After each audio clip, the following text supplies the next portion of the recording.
గచ్చిబౌలి భూముల్లో చెట్ల కొట్టివేతపై supreme court stay. చట్టాన్ని చేతుల్లోకి ఎలా తీసుకుంటారంటూ సీఎస్ పై సీరియస్.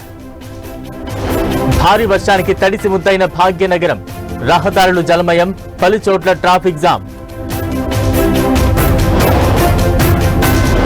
అమరావతి నిర్మాణంలో సింగపూర్ భాగస్వామ్యం. సీఎం చంద్రబాబుతో ప్రతినిధుల బృందం భేటీ. నోడల్ ఏజెన్సీగా డ్రోన్ కార్పొరేషన్. కీలక అంశాలకు ఏపీ కేబినెట్ ఆమోదం.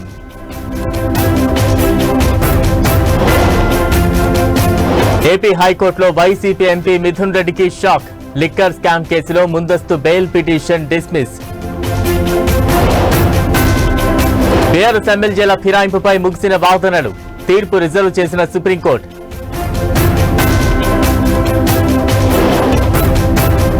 బస్ సవరణ బిల్లుపై రాజ్యసభలో వాడివేడి చర్చ. రాజ్యాంగాన్ని అపహాస్యం చేస్తున్నారన్న కాంగ్రెస్. అమెరికా సుంకాలతో భారత ఆర్థిక వ్యవస్థకు ముప్పు. కేంద్రం ఏం చర్యలు తీసుకుంటుందో చెప్పాలన్న రాహుల్. ఉపాధ్యాయుల్ని రోడ్డును పడేస్తామంటే ఎలా? నియామకాల రద్దు తీర్పుపై మమతా బెనర్జీ సీరియస్. జైపూర్ కలెక్టరేట్ ను పేల్చేస్తామంటూ బెదిరింపులు.